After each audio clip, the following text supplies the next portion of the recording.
civics class form I signed, I put the wrong date on everyone except the last one I signed, so if you want me to fix that, you will have to wait till the end of the meeting.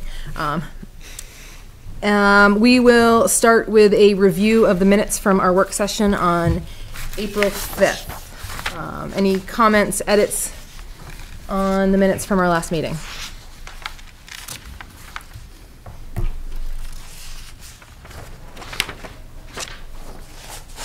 And I should invite Steve to sit as a voting member of the board today. Well, thanks. Yeah. I'll make a motion to accept the minutes as written.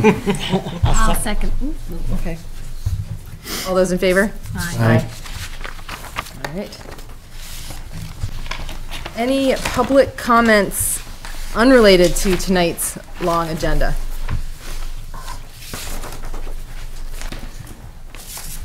Good evening. My name is Charlie Barker. I have a few questions pertaining to the way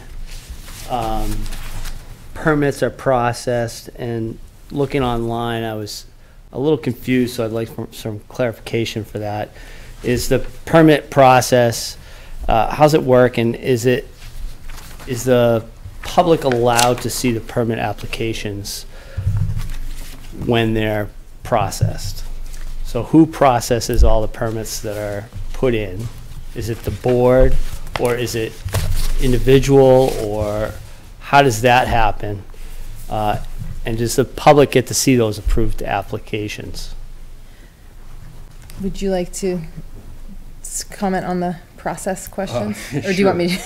Yeah. And it can be brief. I realize that the zoning ordinance is several Oversight, if pages. it's a permitted use and the application is complete, then it is approved administratively.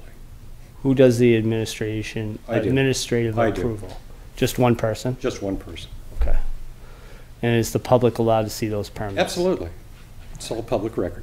And so they're downstairs? Okay. Second question is, actually I have three more, so I'll try to be quick. Fee structure. I couldn't find one online anywhere. Does the town have a fee structure that is public record? This is actually in the venue of the Board of Selectmen, but I'll answer the question anyway. Okay.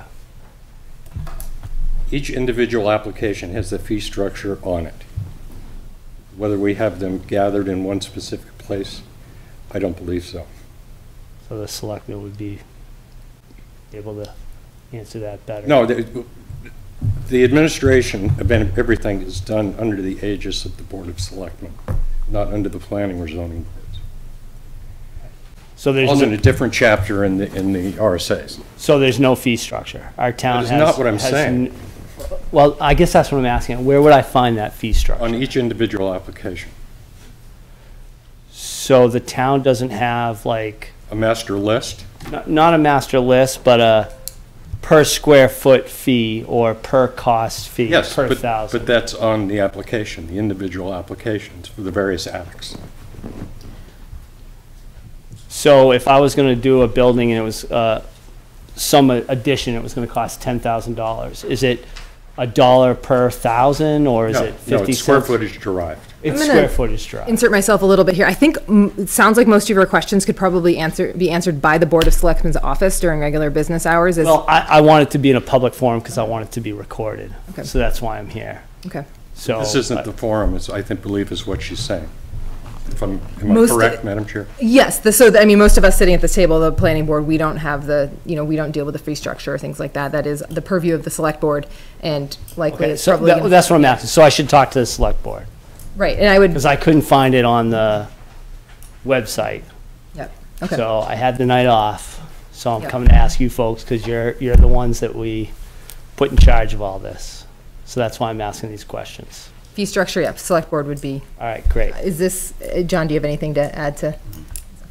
All right. When you say permit, you mean like a land use permit for any kind of building project? Any building, any land use change, any digging, any, putting in a culvert, anything like that, there's usually a fee associated with it that the town collects as income associated with that. Right.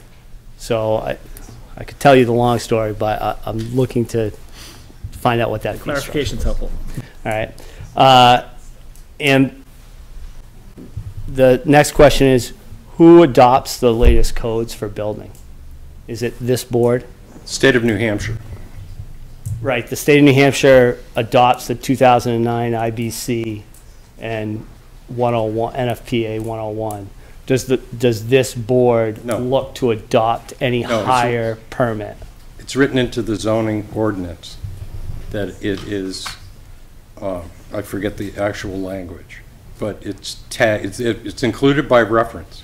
Right, is RSA whatever? 155. 155. That's where it finds. Right. So when the legislature adopts the new codes, and the codes come out on a 3-year cycle, we're still under the 2009 building code because they haven't adopted the rest of them. And those codes are adopted by reference in our zoning ordinance. So whenever there's a change there, it's reflected. We don't have to re-adopt. We've synced ourselves with the state building code. Okay, does the board ever look to adopt a higher standard than the state? Absolutely. It's our prerogative. Their prerogative. Right, that's what I'm asking. Has the board looked into adopting the higher standard instead of the old standards from 2009? I mean, I suppose we could. I don't think that's not something that we're looking at right now. That's something, I mean, that would be covered in our zoning ordinance. And if citizens can come before the board with a proposed zoning amendment with enough signatures, which would then have to go to the town warrant at town meeting. And that would either come with or without the planning board's approval. Or So a suggestion that it pass. can the board adopt those codes without it going to town hall? We cannot change our zoning ordinance without bringing it to the town meeting. Okay. And last question, thank you for being patient with me, is how is enforcement of the codes conducted? Right. Excellently.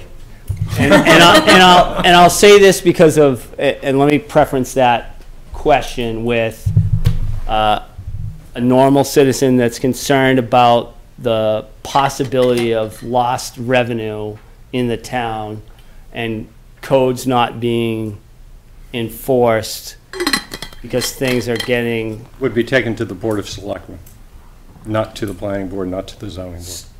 So, but isn't this the board that No. it's the Board of enforces codes? No. No, it isn't. Well, who enforces the codes in town? The selectmen don't go out and run around. I'm their designee, as you Okay. know. Yes.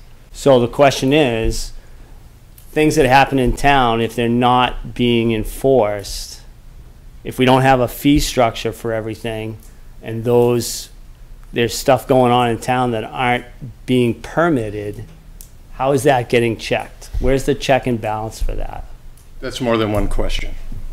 So let's go it this way. There is a fee structure. It may not all be collected on one particular document, but every permit that requires a payment has the fee structure on it. Okay? Right, I understand what you're saying. It's very unclear on how that fee structure is. It's set at public hearing by the Board of Selectmen. Okay. So my point is, there's a lot of building and stuff going on in town, and I'm not sure it's being associated with a fee or even permitted. Right. So how is that being enforced?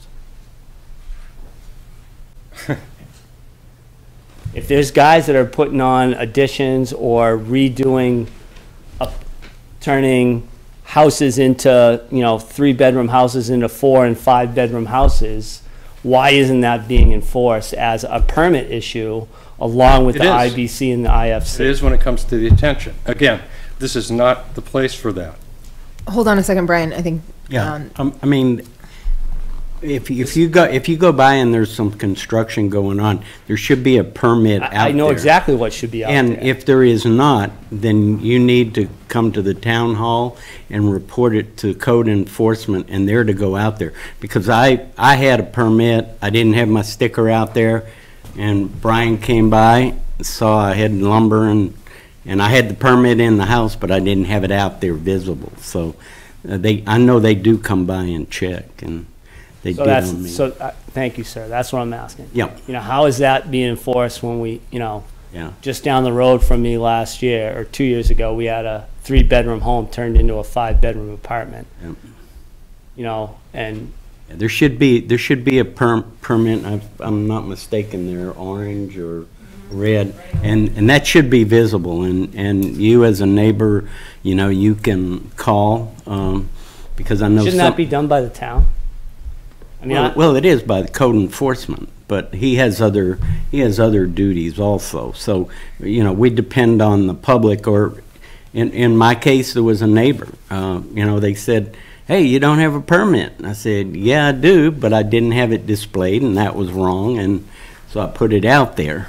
But you know, then they can call. You know, they can call the town hall and get a hold of Brian or somebody, and they will come out and check. And if there's no permit, then they'll have to cease whatever work is being done until they receive a permit.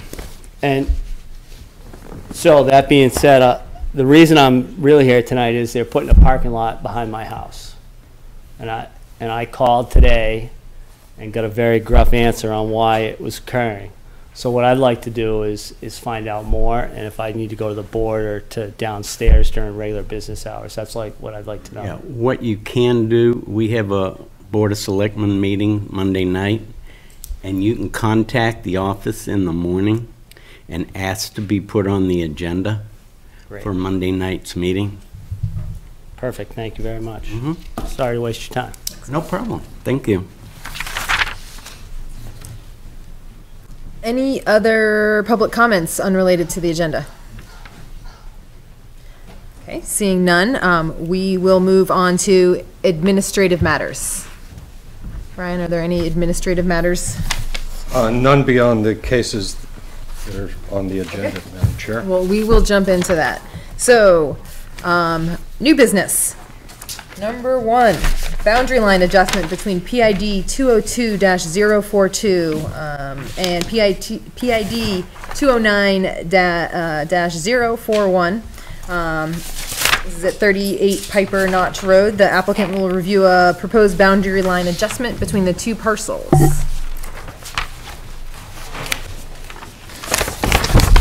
If this helps, I have some small ones. Oh, he's got the big ones, never mind. I'm Kevin French, but yeah. Right.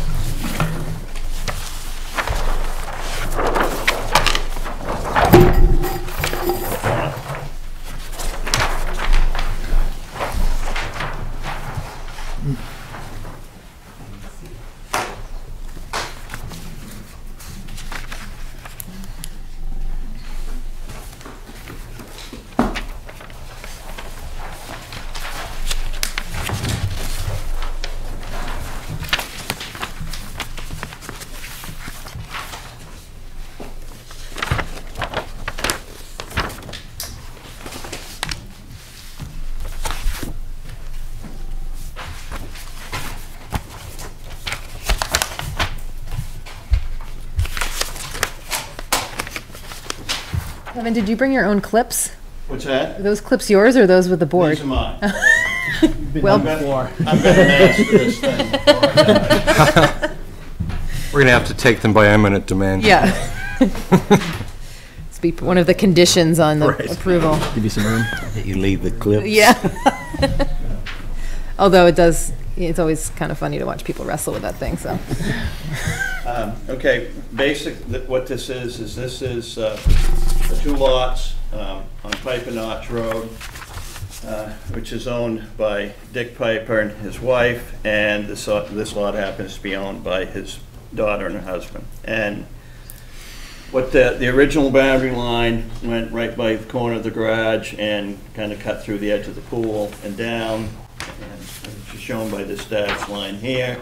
And all they really want to do is add on about 1/4 of an acre behind that, so that the fence and everything comes into compliance with the setbacks and things like that.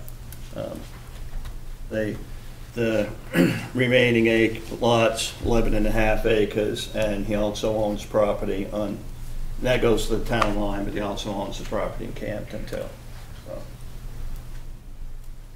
So at this time, that's all they're looking to do is just convey that 1/4 acre lot around the pool and garage. Would anyone like to ask any questions regarding the completeness of this application? Would anyone like to make a motion to accept the application as complete? Make a motion to accept it. Would anyone second? Second. All right, all those in favor to accept this application as complete? Aye. Aye. Okay. All right. So unless there's any questions regarding this proposal? One question. Yes. So how long was it non-complying with the straddling the lot line, do you know? Oh, well, I I mean- don't know. Well, the history is originally this was Mr. Piper's house. Okay. Okay. That makes and- sense. And he owned everything, and then he conveyed, and actually he had the pool and all. This was all done when he owned it. It was, okay. And then he ended up building on another lot up here, sold this to his daughter. Okay. And then said, that he was gonna adjust it sometime. And it's probably been after me for probably 3 years to do it, and so we just got around to doing it. All right. That makes sense. Thank you, Kevin. Yeah. Any other questions for the applicant before I open up the public hearing? Okay, it is 6:46. Is there anyone that would like to speak about either in favor or against or of a general nature for this proposal? Okay, it is 6:46 and 30 seconds, and I am closing the public hearing. I'll bring it back to the board. Any questions from the board? Questions? Would anyone like to make a motion about perhaps approving this proposal? I'd make a motion to approve. I'll second. All those in favor? Aye. Aye. Okay. Lot Thank line you. adjustment is approved. Yeah, All right. needed to happen.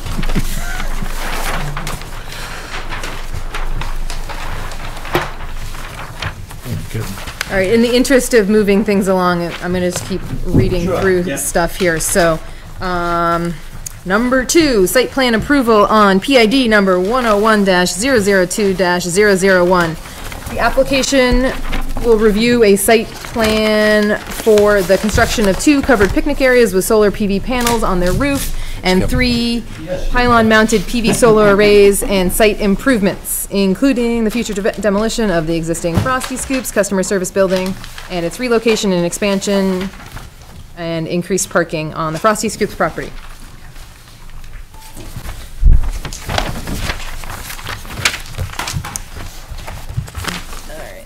Since there are some waivers on this application, if you could do a brief presentation on the proposal and then speak on the waivers that you're asking for in the application, and then we can do a longer presentation about the proposal.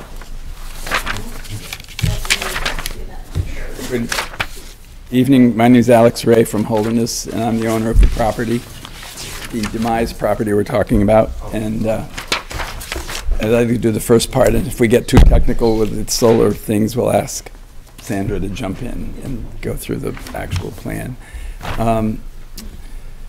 The Pariah organization, you can help me anytime you want. Hooray. Hip, hip, Hooray. They're not pariah, they're pariah. We were a pariah until we decided to be pariah. Is desirous of putting some solar panels up there for a community-based program which will consist of a group of solar panels that we're calling pavilions that will also act as shade for picnic tables for our Frosty's ice cream stand on the property next to the Common Man Inn. And she'll talk to you about how the funding works and where this money is being distributed back to the community for electrical. Its gain will be somebody else's gain, and she'll talk to you about that. But we've worked on a program of removing some trees and putting the panels behind up on the hill behind the Frosty's building. Some of so it's more easterly and south of the building, and they will be, that's about all I can tell you about those, and we have some charts, and so do you, about where they'll be placed.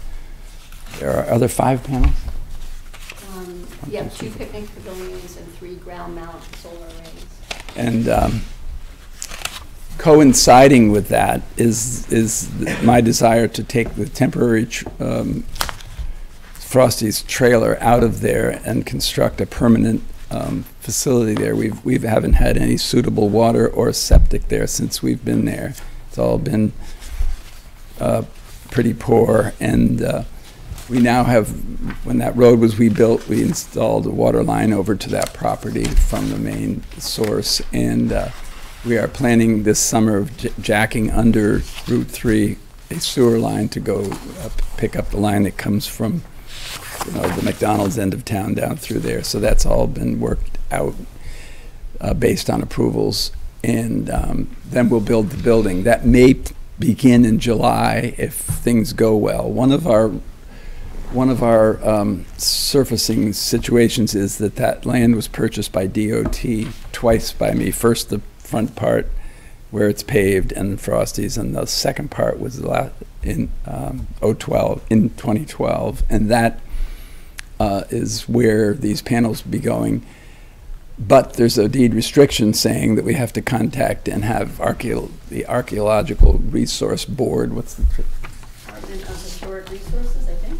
Division of Archaeology, to check it out and see if they want to do further research on archaeological items concerns. So we're waiting for them to come back with a response of what they want to do about it. They're familiar with the property. It's everything from nothing to a year or two's worth of work, and do some diggings. So we don't have an answer for that, but we will not excavate or dig until they say so. So that's one of the things. But we still want to go through the process now, and we're waiting for the right people to give us the answer. And they said they can respond pretty quickly on what their plan would be, but we haven't gotten that yet. So this may be put back, but we're going to go ahead with the permitting process.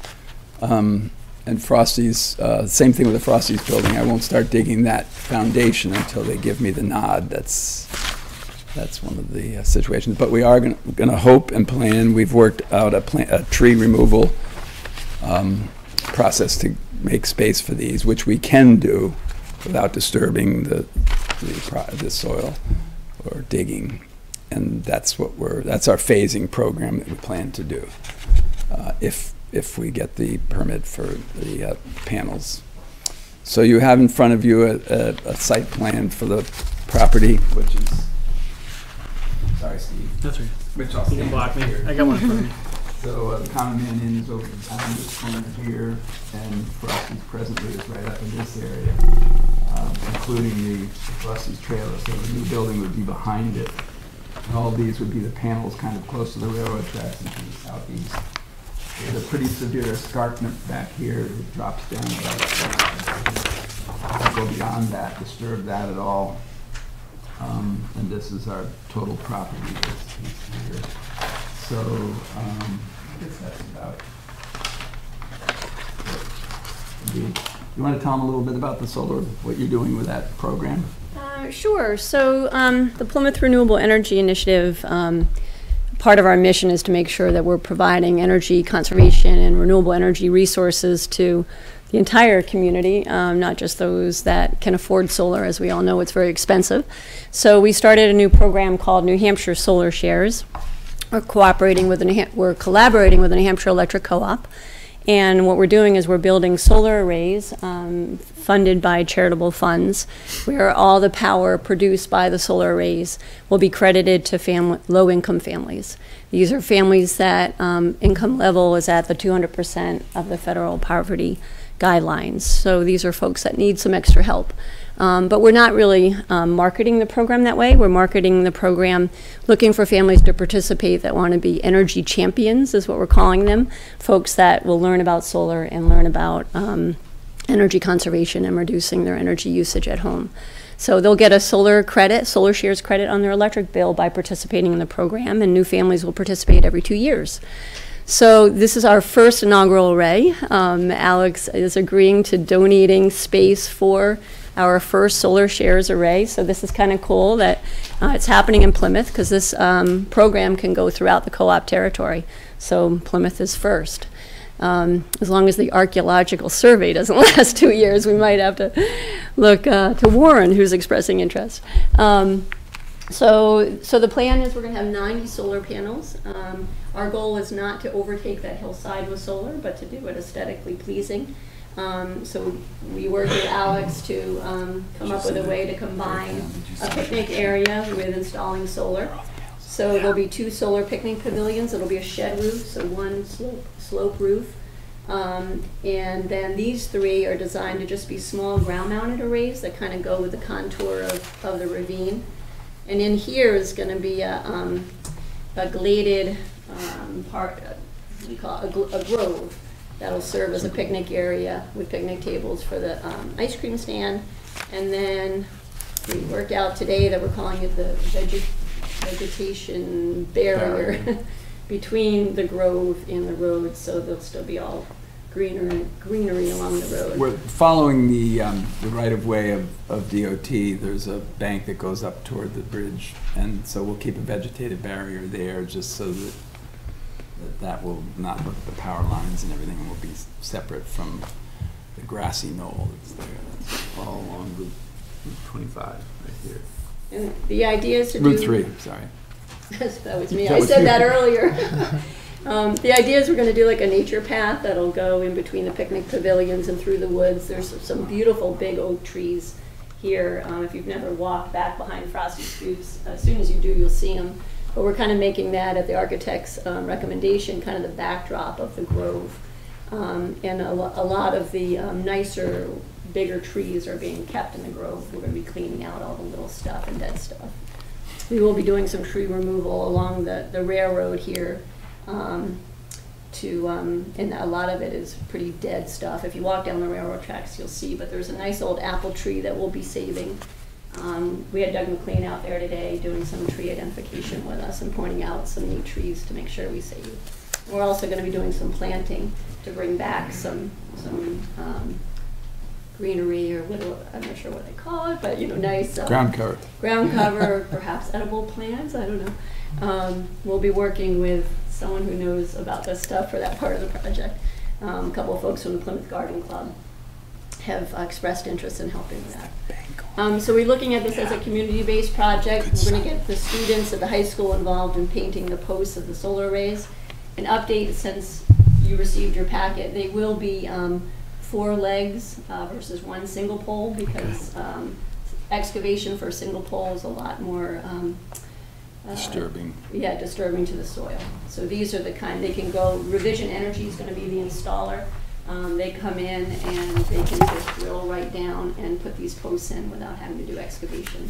So this back part especially will have very little disturbance.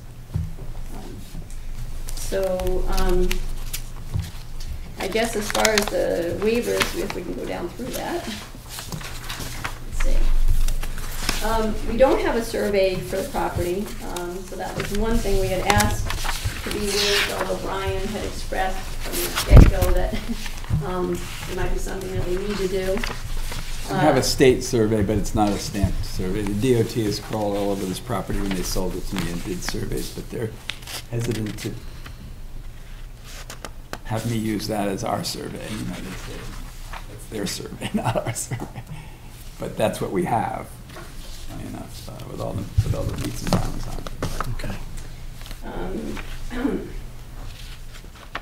it. Waiver for the elevation view or photograph of all buildings. I was hoping the aerial image would be good enough for that, so I'm not sure. I guess I'd be referring to the elevation view of what's going to be built here, or is this not the elevate? Is this not, I mean, obviously there's 4 poles. Is this not the elevation view of it? It is. Those are the elevation of the buildings. Yeah. Yeah. I have one quick question actually before you go. This is just for the solar, right? This is Right. not for the Frosty Scoops Right, building? that's what we're Okay, talking okay. about. Yeah. However, I think we were thinking that it was. Yes, because this is essentially a longer-term project. They're going to immediately go with the solar array. I couldn't nail Alex down to a time frame on the expansion of Frosty Scoops, but to hold his place, and rather than come back, to make mention of it, so he has the dimensions of the building there. If the board would desire, we could have him back to explain when he gets to the building permit phase exactly, without going through another site plan review. Since nothing on the site in that area will change at this point in time. The hope was that we could give an overall site plan layout. Sort of a master plan with 2 phases, if we can come back with the actual elevation and detail of the building, which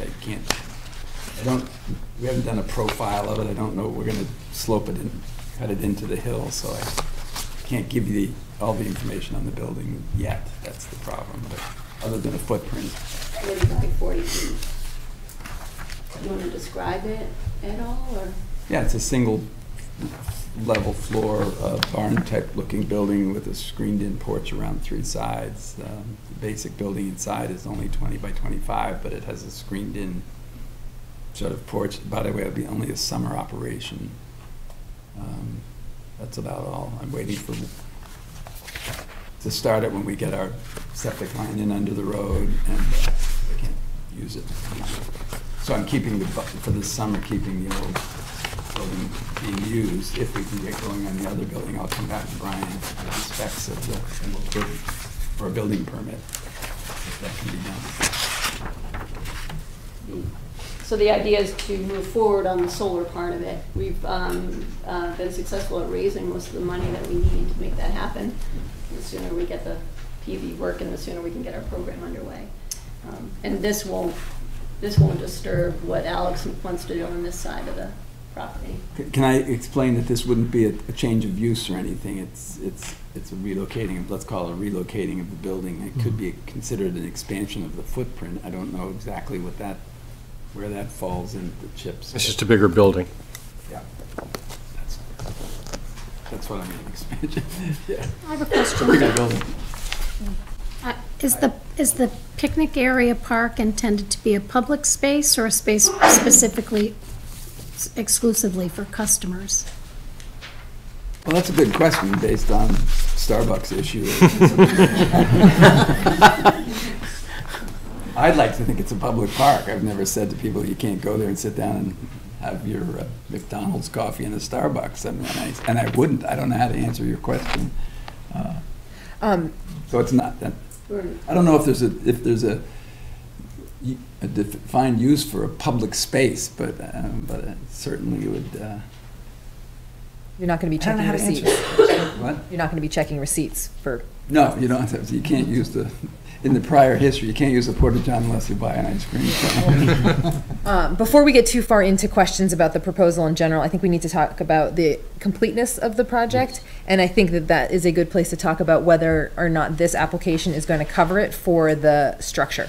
Does the board have any questions about the completeness of the, and I realize I cut off before the rest of the waivers, but I think the waivers, the rest of them are fairly self-explanatory. I think if the board wants to hear more detail on the parking spaces, exterior lighting, signs, and the on-site well and solid waste disposal facilities, please go ahead and ask those. But other than that, I'd like to talk about the completeness of this project.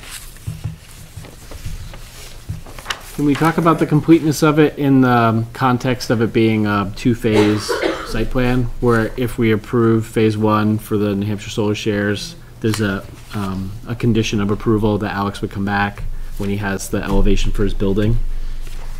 And lighting and signs, and what was the other one? All those. What's on Right. that list?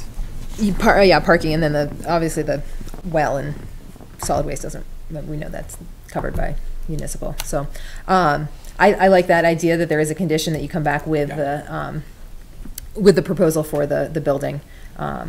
I don't like just giving a stamp of approval on it before we get a chance Right. to see the plan itself. But don't want to make it unnecessarily difficult for you either. What does everyone else think about that? I think I that's agree. fine. Yeah. Okay. So we will, someone can make a motion to accept this as, do we have to put this in as a waiver or a condition in the completeness of it? No. We can put it in a condition of the approval. Right. Okay. Yes. Okay. I'll make a motion that we accept the application for site plan review as complete. I'll second that. All those in favor? Aye. Aye. Okay. Do we need more details? Do you guys want to give us more details on this, or in the public, more details on this project before we ask you some questions, then open it up for a public hearing? No. So, no, the idea is if the remaining, the Frosty Scoops is operating this summer, then the idea is that we would get obviously started on the solar sooner than Alex's, so we can get that underway, hence the That's reason the for idea. phase one.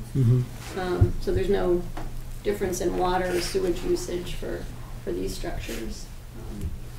I think we've said everything. I didn't mention the kiosk, though it's mentioned in your paperwork, but somewhere there'll be a kiosk explaining what New Hampshire Solar Shares is all about and who supported the project. So we haven't quite figured out exactly where that's going to be, but it won't be out by the road with lights on. It'll be on the non-lit sign. I have a comment. Yes. I would just like to say I think it's great as far as the solar and being able to help people that need the help. I just think that's wonderful. We've got to start helping people that can't, afford all these high prices of electricity and so on and so on. Me too. Alex, I don't know if, this isn't just a project with the solar, it's also the operation of Frosty Scoops as well. Can you summarize that in just really quickly before I open the public hearing, just as far as what you do with It will Katie? be when we anticipate. No, what you do with Katie and because it's high school students, right? It's a nonprofit program where we pay for the costs of the program, and they get any more than that. They get around 10 grand a year from it. It just works out that way. And it's our 7th year of doing it, I think. But it gives business and work experience to high school Young kids. from and 14 up work there. It's called the Youth Entrepreneurial Program or something like that. Yeah, it's the launch program, and it's Katie stands for Council Against Drugs for Youth. I can't even say it right. What is the Community Lisa? What's Against the Alcohol and Community for Alcohol and Drug-Free Youth.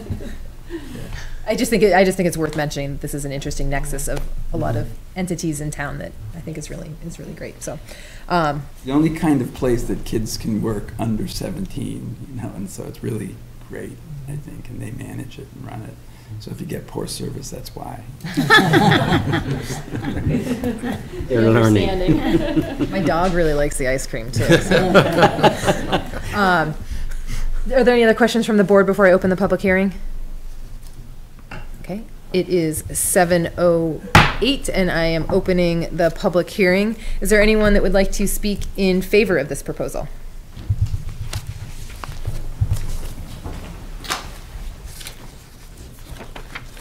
Frank Miller, and I enthusiastically support the application, the concept.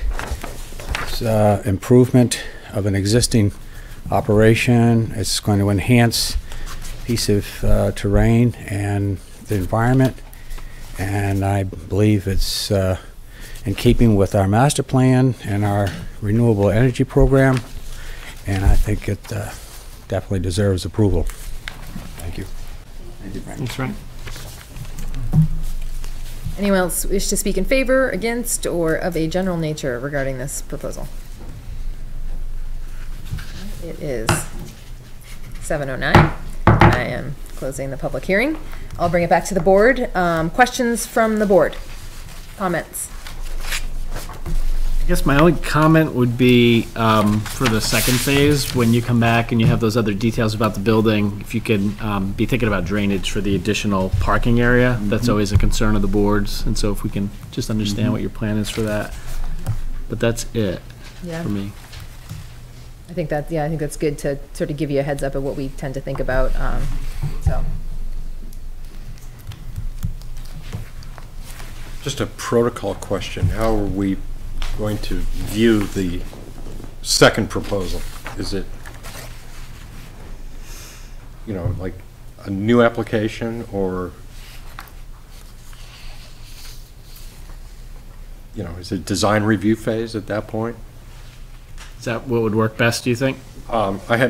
Since we don't do much of it, I haven't really read through all the paperwork on that. Right. But it would seem to me that the same questions are addressed: the appearance of the building, the parking areas, drainage, certainly. But I was wondering if it would require them to submit another site plan review, or, because you can't really table the hearing, Right. because we split it in half, Right. So it's going to be one or the other. The only thing that, it's entirely up to the board how they want to do this. But you've already indicated that you didn't want to run Alex through the ringer the second time around. Right, but we want to make sure we're covering Yes, all the absolutely. points that we want to see, so making sure that, gosh. I mean, I think we'd want to cover the things we would cover as if it were a site plan review, with the same kind of heads up, so that we're not putting a burden on Brian to get stuff out of schedule. So if we Can the condition be as simple as come back to the board with full details and drawings? Is that directive enough? That would work for me, because Okay. it's basically have the this same list. criteria. Yep. Yes. It's just on hold, but Yep. within this meeting, we could do site plan review without, and then come back for full design criteria, all the other bullets that we haven't addressed, Right. Okay. when we're ready, if we get the go-ahead. Right, because they clearly are two different projects, Geological. so they kind of get muddled in the interface. But this would allow the solar project to proceed. Yes. Yep. That's Be the good. effort we want Right. to do. And I guess my request was just follow our submission deadlines as well for would we open another public hearing for this? We'd have to. Yes. Yeah, okay. So yes, so just same submission guidelines for Yep. timing of that, so we get our materials in a timely fashion as well. Okay. But not a separate fee and application, or? No, other than abutters notifications and newspaper, Because it's hard a- costs. Okay. It's just, trying to untangle the two, Yeah. No. to make it clear on both Appreciate sides that's is very the accommodating. difficulty. Yeah. We can at least all comprehend that Okay. phasing Yes. program. I think I got it, and if you have it, that's pretty good. Right. And These are details that are absolutely pertinent to the second phase, so we can't just gloss over it. Sure. Okay. So if we're moving towards this, the motion would be that we move to approve this with the condition that the applicant will return with full design or full details for the phase 2 new Frosties And parking lot and parking lot. And related. details. related, yeah. So that, would anyone like to, I was trying to state it in a clear way, if anyone would like to. You want it, Bridget? I'll make that Bridget wants motion. it. Do I have to say it all over again? Yes. I was Accept trying to- phase 1 Yep, I think, with the stated condition. there we go. Second. Okay, any discussion from the board before we bring it to a vote? Could I have it clearly again, please, the motion? Who's going to give it a go? Okay, I'm going to give it a whirl. All right, Bridget. I'm making the motion to accept the phase 1 of this plan with the condition that you all come back with your details relevant to the Frosty Scoops building, including the drainage and the parking and any other unknowns For all the criteria that are in the application. application, yeah. Okay, so there's no discussion, and we've got the wording. All those in favor, please signify by saying aye. Aye. Okay, There- Second? Good luck. Yeah. I did.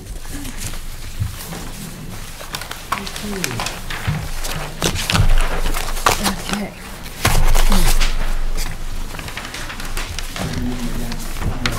Does anyone need a drink of water or something? Okay, next up is a site plan approval on PID number 230-006. The application will review a site plan for the construction of 7 rooming cabins as accessory to the barn on the Pemmy and site improvements on this 15.49 acre parcel located in the agricultural zone.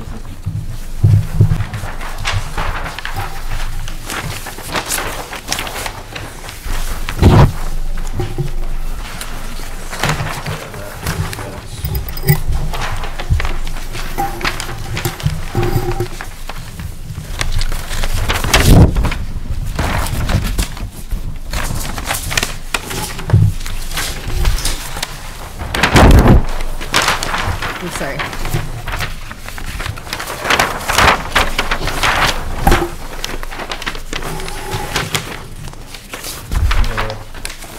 Hand sketches of the buildings in your packet for these. Came up with that. Same thing, but just showing it. Thanks, Kevin.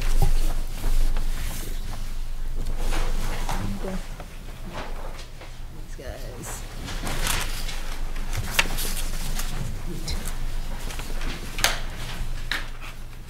How many cabins?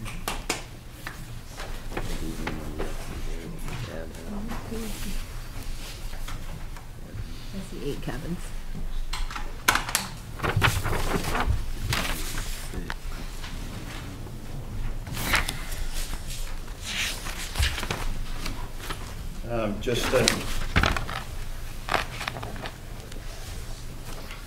Just to get you oriented, this is, as you probably know, this is the Italian farmhouse, and this building right here is the new barn, the function hall that was just built. I don't know if any of you went to the first Star event, but that is in and completed now. And the parking lot is being finished, the 2 septic systems are in and approved, and a new well was constructed for that project and installed for that project as well.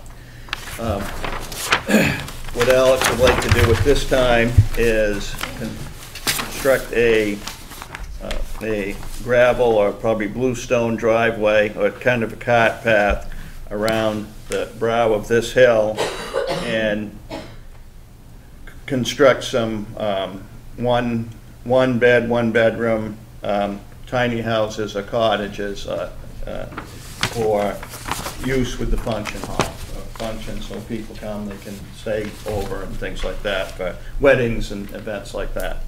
And basically what we would be doing is presently the power, it comes into the function hall and it would be continued out around along this cart path and service these 7 units, which if you count them, there's actually 8. So there is we did add one when we were laying them out the other day. So and then at this point in time, then they would be, this road would be built for service so that service vehicles and any emergency vehicle would be big enough to get through and go through and pass through. It would be left either gravel or bluestone just to kind of keep it more in fitting with the area, as this is going to be kind of the outdoor part of the function hall area. And each unit would have its own its own heating system, and all it has is like I said, it's a bedroom and a bathroom. There'd be no kitchen facilities or anything like that.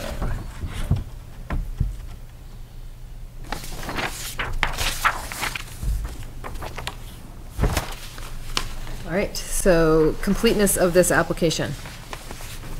Any comments or questions for the applicant about this, the completion of this proposal?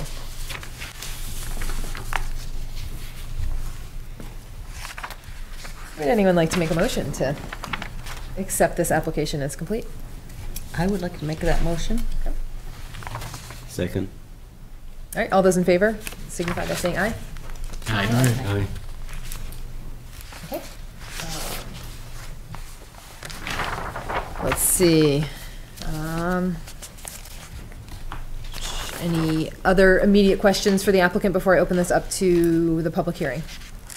One thing I would Oh, add, just as a, there, which we haven't applied for yet, because we kind of wanted to get a sense of the board first. There would be 2 septic systems that these would feed into. One would be located down here, and the other one would be located down there. And we would need state approval for those as well. And like I said, we haven't applied for those yet, because we're going to go through this first. But you have plenty of space. Pardon me? You have plenty of space to accommodate Yeah, that. we do. It sounded I just wanted, okay. that would be a, that would be a condition, I know, so I just wanted to mention that.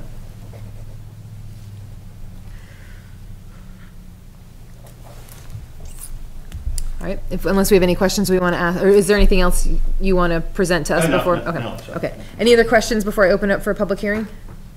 All right, I'm gonna dig out the. All right, it is 7:20, and is there anyone who would like to speak in favor, against, or of a general nature for this proposal?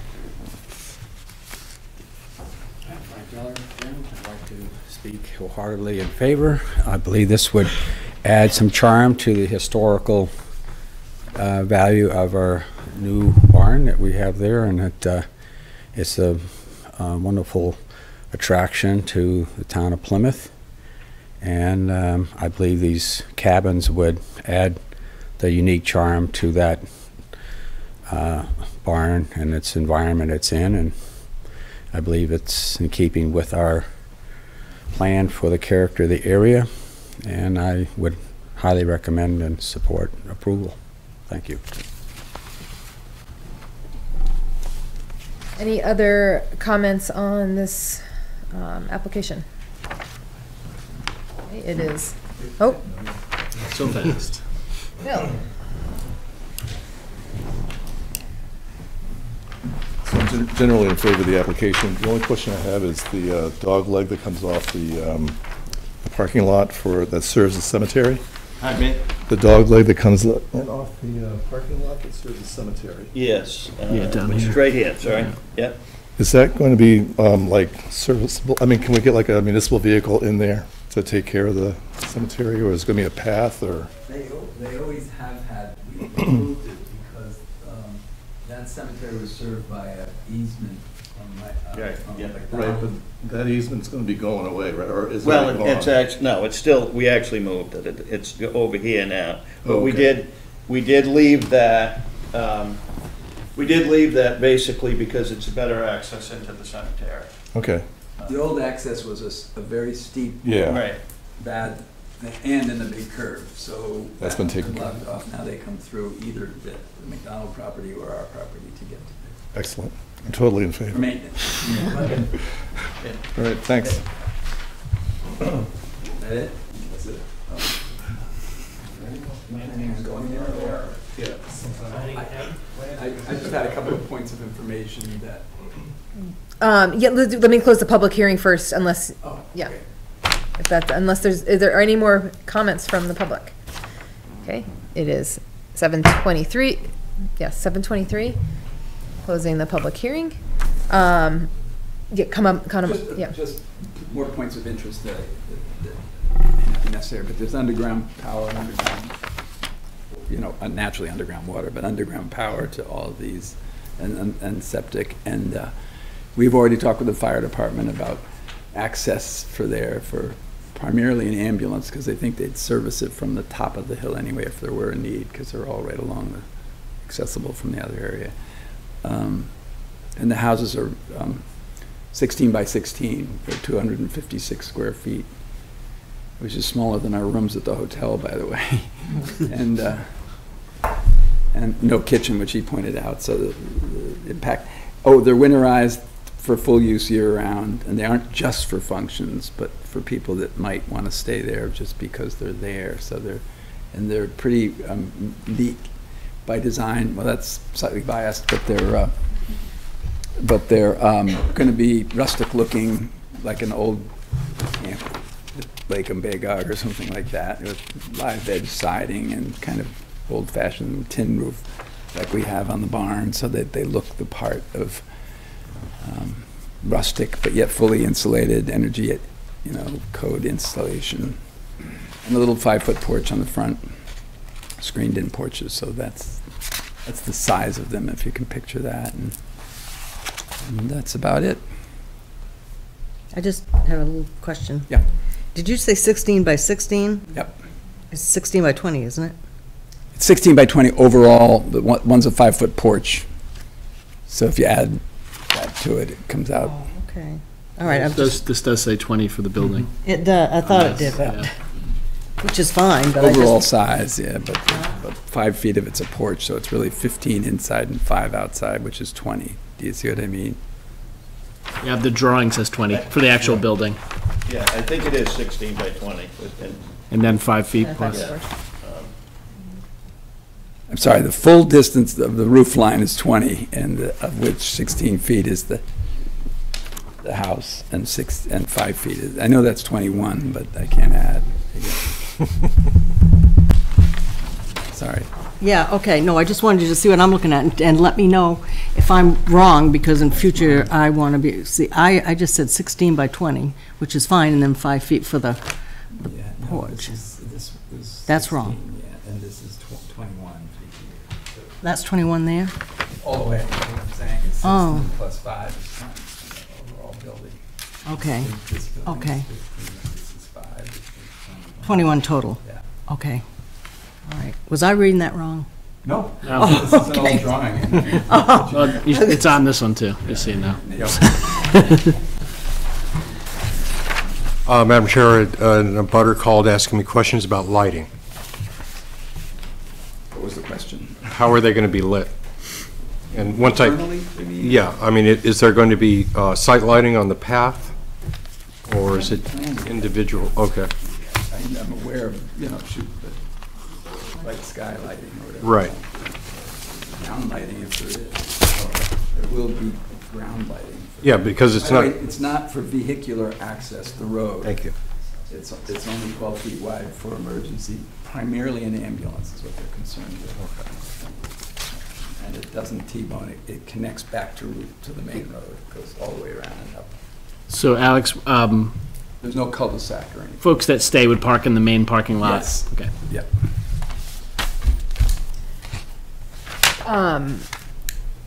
Questions from the board? I have a question about Brian's comment in the report to us about the special exception and the number of buildings. Seems like we should talk about that. And I touched a little bit on that in my report. There's a number of institutions around town, not including, but also including the university, which are composed of large acreage with small buildings attached. The zoning ordinance puts a outside number on accessory structures, but there's no mentions for accessory use. Now, none of these were required at the Plymouth house up the street, the former Knoll Motel, because they do have scattered buildings on large acreage. Right. It's so the question that I am going to have you answer is, does one supersede the other? I mean, if you look at it now, they're almost maxed out for the number of buildings and accessory structures anyway. But that's looking at it without knowing anything at all about what's occurring down there. When you know what it is, it lends a different aspect to how the layout works. So that was the question to the board. If you accept this as an accessory use versus a number of accessory buildings, that would foster the campus idea. Whereas if you just went by raw numbers of structures, which I don't believe there's any real relationship in the zoning ordinance to that number for something like this, or even on the outskirts of town. We have you know, it's a huge property. If anybody did the coverage calculations for this, it would probably be in the 1 to 2% of coverage. So I think, you know, there's enough guidance in the zoning and in the planning board regulations for you to declare this one thing or another, or you could remand it back to the zoning board if you so felt. I think as we think about this, I would like to just think about what is there a master plan for this property? It was, what, a year ago when the barn came before us, and this wasn't part of sort of, you know, this was not presented to us because it obviously wasn't ready yet, but just as we think about what's the long-range plan for this project or this property. So if we start thinking about additional buildings on there, if we make an exception tonight, does that just open up to more and more and more exceptions down the road? I don't know if the applicant wants to speak to what is, I mean, I've heard rumors of campgrounds and other sorts of things that might be happening here. So is there a long range? What's phase 3 for this? Can I respond to that? Please. I don't know what the existing, I haven't ever entered this area of number of buildings on a piece of property. I've never seen it or heard about this at first, so I don't know how to respond. But I would like to present a master plan, not tonight, of course, but there is a plan to apply for more of these tiny houses if it works. That I don't have a count, but I've got to study what these two criteria are that I've never known about. What do they call that? Multiple buildings. What is it called? It's numbers of buildings on the lot, and there was an up. Not percentages. Or oh well, there's two things. One is lot coverage, where so we can go into that, and I can come back. With yeah, and you're not at all in danger. You know, 75% of the lot has to. That's the most that you can cover. I think it's 43 acres. So yeah, right. my point. We're not challenging you. No. No. I'm just.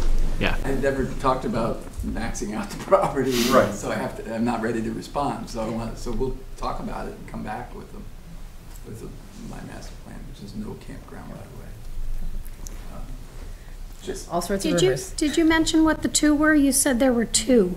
The other criteria for accessory. 75% coverage, and what's the other one? Oh, numbers of structures on a lot. So the zoning says one primary structure.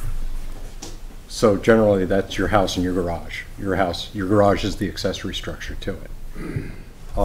But you have the barn, which is a standalone. You have there's an existing other house there. The existing other house, plus you have the restaurant.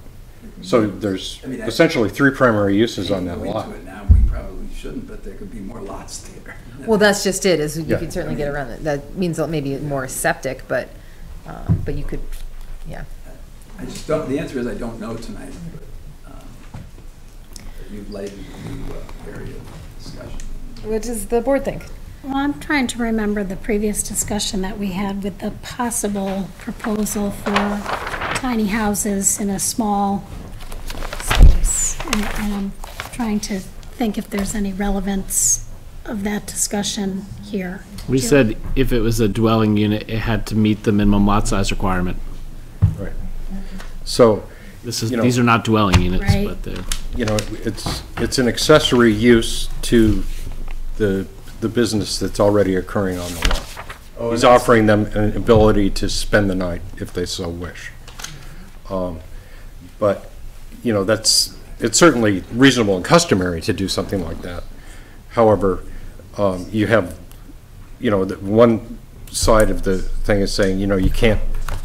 You can cover the lot up to this point with whatever, and then you have one primary structure or 2 primary structures, and then you have accessory structures, and they're capped, but not all accessory structures have individual accessory uses, where in this case there's one accessory use, which is overnight accommodation. It could be in a motel, or it could be in cabins. So I think the use kind of dictates whether it's an accessory structure. I mean, we're kind of parsing here, versus an accessory use. So the use is, you know, you could have one cabin and that's fine, you know, but it's not changed any with the second cabin, nor is it changed with the third. It's still accessory to the primary usage of the property, or may even become a primary use to the property if they're successful. So, you know, that's what I'm talking about here.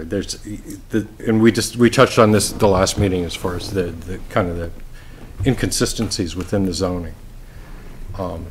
You know, and the more you get into it, the more and deeper you find that they are. And at this point, I figured, you know, it's time to talk about this. Oh, this is confusing. Yeah, I mean, because you could squish all these tiny houses and make, you know, one big building, and it would be just one building. Right. And it wouldn't. I mean, obviously the zone of impact would be bigger, but the, you know, the because those structures aren't accessory to the use. Yeah, it's not like there's a blacksmith shop and a quilting Right. store and, you know, whatever. So it's just Right. one use. If the use is cabins, Mhm. then that means more than one. Yeah. You know, okay, so we know that the primary use of the cabins is as an accessory use to the main part of the structure. You know, the impact on the property is a lot less when they're scattered, obviously, just like Sandra brought up with digging one big hole versus 4 smaller holes. Here you have 4 small footprints versus a large one, and you correspondingly larger foundation and drainage, and, you know, the problems multiply at that point. So, Do you have any recollection for how Plymouth House was treated by the previous planning board for the multiple structures, or all one use? Yes, multiple structures, all one use, and that's when I was talking to Sharon saying, you know, we should adopt a campus idea. Right. Because they're all dedicated to one use, though it's many structures. So yeah, they're all primary structures, but they're all the same primary usage. Mhm. So it's not the blacksmith shop and the Frisbee factory, you know, it's the whole of the parts being greater and all that stuff. I mean, I guess I'm in favor of a special exception, because I would hate to see any applicant have to go in and do any kind of subdivision and spread them out just to meet our existing regs, which we have issue with, but. I agree, and I also think that a bunch of tiny houses, I mean, they're teeny tiny houses, they're not just tiny houses, they're small, on the property is a lot less impactful to butters, I would think, than a, you know, a new hotel or bed and I think breakfast it or could turn something. on your perception of this application as being a primary use or Yeah. you know, because it is a standalone use, so it meets all the factors of being a primary use. Yeah. So even though it's taken place in many structures. Because What- it's not accessory as stated in the zoning ordinance. Right. All right. I feel like we've heard from Steve. I feel like I've talked a lot. Who else has comments about this? The only comment I have is I see nothing wrong with it, and it's, you know, it's a business, it's not a residence, so it's a whole different thing in my mind.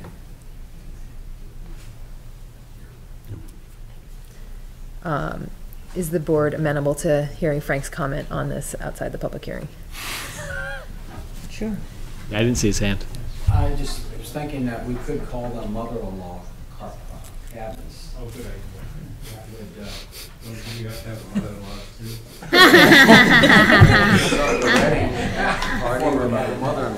I'm gonna look up mother-in-law in our zoning definitions. That's gonna get us looking at the ADU, and we don't wanna do that. That's not gonna help them. Right. Yeah. It's not accessory dwelling unit. Nope. It could be if Alex is gonna move into one. Doesn't one have to be owner occupied? Yes. Yeah. And it meets the other criteria. Yeah. Right. Anyway, okay. Other question, or so we need to deal with a special exception. I am in favor of a special exception. Is What- that Oh, sorry, we need to clarify further. I mean, Of- what are you saying? Because you can't use that term. That belongs to the Oh, ZBA. okay. That we're seeing it as, I'm not gonna phrase this correctly. I don't know, Steve, if you have words to, to craft this a little bit. Well, I'm wondering if we can use the campus language, you know, that we see this as an extension of the existing use. And it greatly exceeds the lot size. So we want to give, I mean, we want to give them a break on the number of structures because they're all related to the primary use. Does that work for you, Brian? I'm still writing it down. So it's the extension of existing use on an otherwise large property. Extremely large for the number of square footage.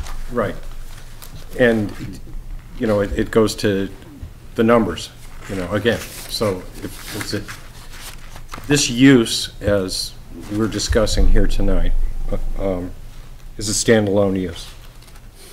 He's proposing to do that in 8 separate structures. So it's not an accessory structure at that point, because it's their primary structures supporting an accessory use. Because you wouldn't have the use without those primary structures. You know what I mean? It's. I see it all as hospitality. Yeah, yeah. Whether you have a meal at the farmhouse or you have a meal and stay. Right, I just wanted to make sure that we were very clear about how we're approaching this with the language considering.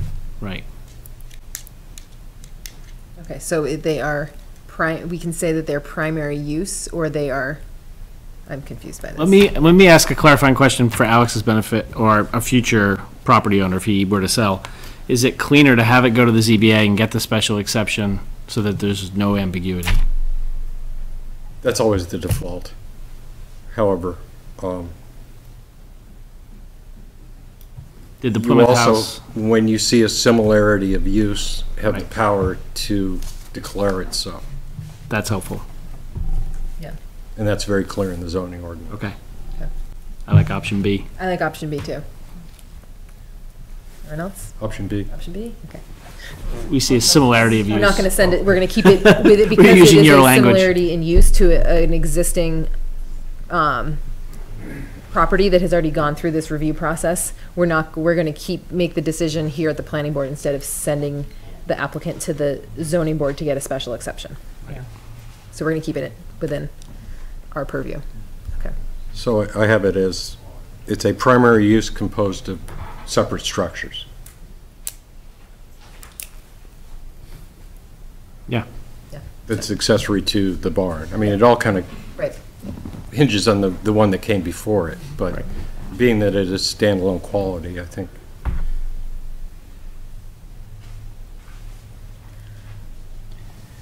Thank you for that. We can entertain a question, yes, thank you, go ahead. Aren't these similar enough in nature to the existing house that it is just another of an existing use? Similar enough to the existing house. There is no. Yeah. Yeah, there is a house there. Oh, okay, oh, yeah. That house. Pre-existing. A rental, yeah. Oh, and there's a cottage up there as well? Or, oh, the one that's, yes. Yeah, the existing one. Right. Right. So then it's similar to what's already happening. But that's a long-term rental, Yes. correct? With a kitchen, which makes a Little difference. The kitchen, Yeah. right. Which house are you referring to? The cottage. Yeah, it's the one over. That's got a kitchen. You got another question in the back? How many primary structures are on that property? Not counting Three primary two. structures? Isn't each primary structure allowed 3 auxiliary structures by the code? It's tagged to parcel, unfortunately. Tax parcel. But thanks for the try. Well, it's the Well, Matt. accessory to the parking, the access to these cabins is based on the parking lot. They have to walk to, so they can't be like independently operated. Right. How you use in a parking lot, which is part of the barn system. And and you are walking to it, so it's not like a separate building that would be accessed by another customer having its own parking and or driveway to it. So these are designed so that you have to park in a main parking lot and walk to the cabins. The only reason there's a way there for it is for emergency vehicles. Okay. Are we good with this, allowing for this the primary Yes, I think you use? stated Okay. it very clearly. Thank you. Okay. I would like to move on to, Take a motion? I have one question for the Oh, applicant. yeah. The slope, what's the slope of that, the cabins are on? This slope, I guess just generally, like, how steep is that? It's hard for me to. this slope where the cabins are probably runs about 15% where they are. Then it's a steeper, then this brow in front is quite steep. Okay. And then it gets down to a flatter area down below. But they're within something that's less than 15%? Yeah, Okay. yeah, they will be. They're on the brow of the hill back. It does slope down. This is 2-foot topo on here, so it looks, it looks worse than it is right there. Yeah. But this bank, right, from the front of those down is quite steep. Okay. And the other thing that we've put those in an area, so with the exception of the two up here, and this one is going to be the bridal one, so to speak. When you're standing in here, they're down enough so that you'll look over them and they won't. So Okay. you'll be looking over them for the view, and not at. Got it.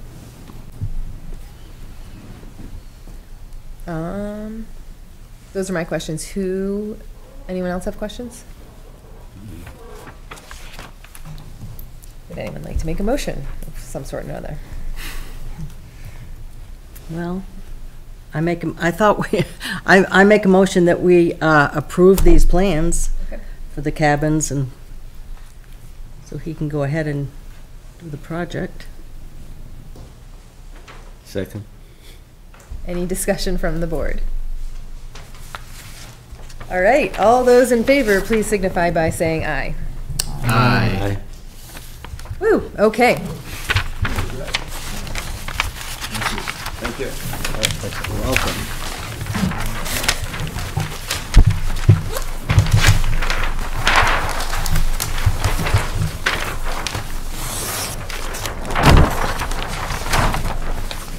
All right. And we know that's conditional on the septic systems, by the way. Right. Yeah. While it's fresh can I make a point to the board while it's fresh in everyone's mind? So when we We'll do them all. finish the master plan and we start talking about zoning at some point this year, and we start talking about what's a permitted These are all use, what paper, requires right? special Okay. exception, there's a Yeah, tool I- called conditional use permit. That went back to Stays you at the and planning Alex. board, and you have very clear conditions, like performance, that you'd have to meet. But it gives the planning board the ability to say, Okay, like, right. okay, this is within the spirit of our zoning and our Oh, master plan. okay. We can have give a dimensions conditional on use it. permit. And they It stops the applicant from having to run to the ZBA every time, and then they have to get brought fully up to speed. Right, we talked about that, didn't we? Wasn't We that may mentioned have, before? yeah, we may And I have. think it's a wonderful idea. This would have been a nice time, plus the Yes. campus definition Brian mentioned. Yeah, I'm starting to take notes on zoning stuff in my zoning ordinance, so at least I know where that Madam is. Chair, there was one thing that I left out from the Frosty Scoops PV, was a letter from DOT, basically saying they only have testimony, no increase in water runoff, no construction within the DOT right-of-way, and that driveway and excavation permits are obtained for water and sewer. It's been really helpful to have had that a couple applicants ago. I'm just kidding. Okay, number 4 for this evening.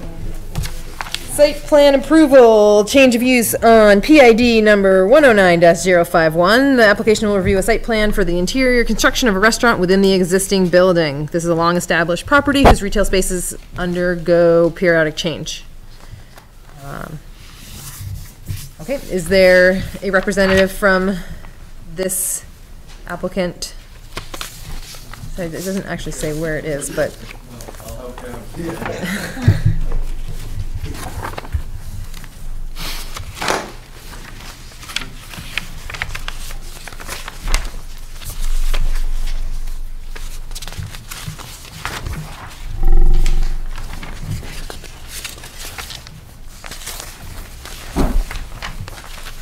Busy night for you.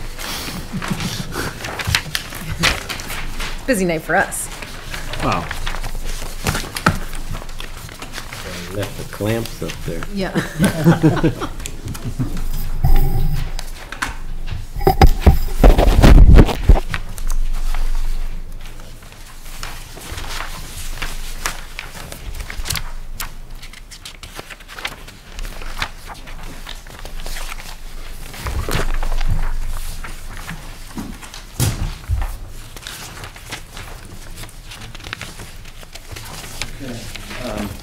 These are interior renderings. I'll start this off, and then I'll turn it One over for to everybody. Mr. Zarias, because he knows more about the internal stuff than I do. But this is basically what we call the old bachelor building, which is where True Colors is, and Subway and that. And there was, on the bottom floor of this, which is accessed through this lower parking lot, there was a service station in there before. This is Aries proposes to do now is turn that lower level into a restaurant. And I think we have. Ah. More plans. More plans of that.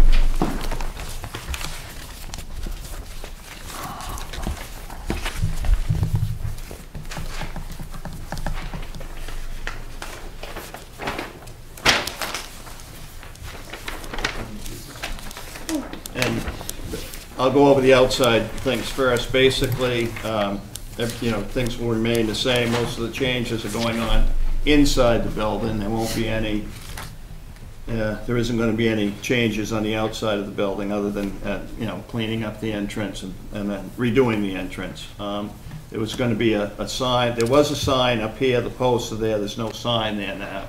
And that was going to be a freestanding sign that would have kind of a master sign, if you will, that had the grotto on it and might have True Colors of that to show what things were in the building.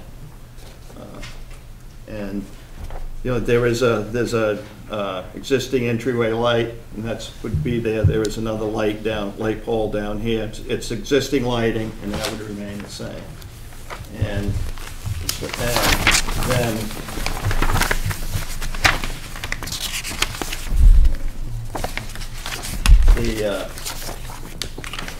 then like I said, most of it is the changes inside dining area. Dining area come in through here. This is the parking lot out front, and with kitchen facilities would be back in the back right-hand corner.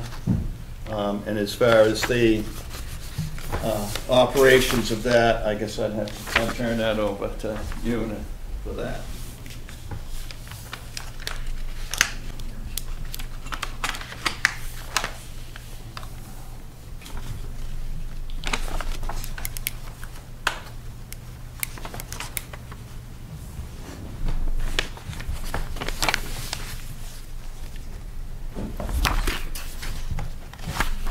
Hi, how you doing? Paul Zarias. Is there any questions for anybody that? We can maybe address the application, whether its completeness. Does anyone have any questions before we do that? Just one minor one, Paul. The patio, is that at grade or is it up It's in going the to be air? right at grade. Okay, thank you. I would make a motion to accept the application as complete. Second. All those in favor? Aye. Any questions before I open it up to a public hearing? Okay. It is 7:54, and I am opening this up to the public hearing. Would anyone like to speak in favor of this proposal?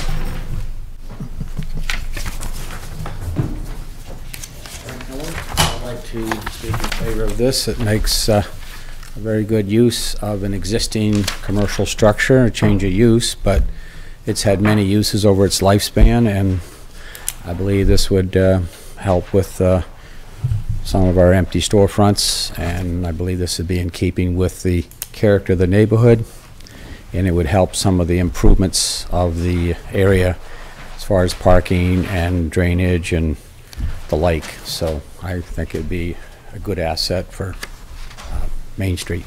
Thank you. Anyone else to speak in favor of this project? So I'd like to speak in favor in general, and I would like to also ask a couple of questions. So I'm Steve Brand, and I'm in a butter. So one of the things that I'm wondering about, and maybe it's on that map there, is how pedestrians would access this space from Main Street, or whether the expectation is to use the non-street that we have there that doesn't really have a sidewalk of any kind and is pretty congested. So that's one concern that I have, and because I think pedestrian access would maximize the potential for the business as well as also make it, because in fact, even though in the Village Commercial District there's no requirement for parking, the parking facility that's there probably isn't big enough to accommodate all the customers. So it may be at certain times at least. And then of course there are already people parking in that space now, so there's going to be displacement. And frankly, I'm downstream of that because on Railroad Square, on the the old grain store building is the available possible parking, and that's fine, but it's also an imposition, and there are problems that come along with it, which everybody knows about, and we can all work together. But I think part of the deal that I'm actually concerned about is the pedestrian part, because if Main Street is part of the available parking, which it is for most commercial evening enterprises in our town, then that should be that would certainly enhance that possibility. Lighting is another issue, but and so if you're going to be walking, you need to have lights, and I'm not sure exactly what the status of those existing ones are.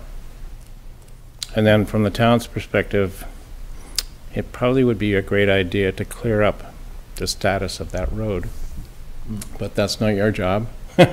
I don't think. Fortunately, it abuts town roads. Which ones? Depot Street. Depot Street, yeah. At the bottom of Depot Street and the turnaround and back by the senior centers is town road. Well, yes, but it's not really accessible. So it's you can drive it. Yeah, you can drive it. That's correct. So, well, there's another subject, but we can't get into that. So, I mean, those are my comments. Okay. Yeah. Thank you. I'll answer some of those. On his other side, where he is, we can enter through the back as well, and through the front. There'll be two entrances from I think it's Green Street. And down Depot Street, it's been there for quite a few years, and really the only way in there is to walk into the entrance where the cars come in. There is no sidewalk in there. And so you're thinking of having, there'll be an entrance to the north, like near Pemmy Glass? there will be on the other side as well. There'll be on both sides of the street, so they can actually use the multiple parking out back, the municipal. Yep. If they have to at night. And I'm only open at night as well. I'm gonna open at 4 o'clock and then close. 10 during the week and weekends a little bit late. And lighting, I'm definitely gonna light up that parking lot all the way across the whole back of it. Put lights down through there, and I'd also, I'd like to do something coming down that hill. I've already checked with the town, and they seem kind of willing. I'd like to put a rock wall down there and get rid of those those Jersey blocks. I mean, I just think they're horrible. Yeah, right. Clean that parking lot up and set up some drains and just try to make it look a little nicer with the green space outside, and just try to clean it up. The rest of the building. Would anyone else like to speak? It was public hearing still open, so any other, Brian? I do have some input from the highway department. He just reflected exactly what Paul said. They want to have a discussion about that area, and That was all, that was his concern. Yep. Surely that, but when you change, I have a letter to submit from our butter. Okay. Do we do that in the public hearing? Yes, yes. Okay. Let's see if anyone else has, are there any other public comments of any nature regarding this site plan review? Okay. Brian, do you want to present that letter? Yes, I received a letter from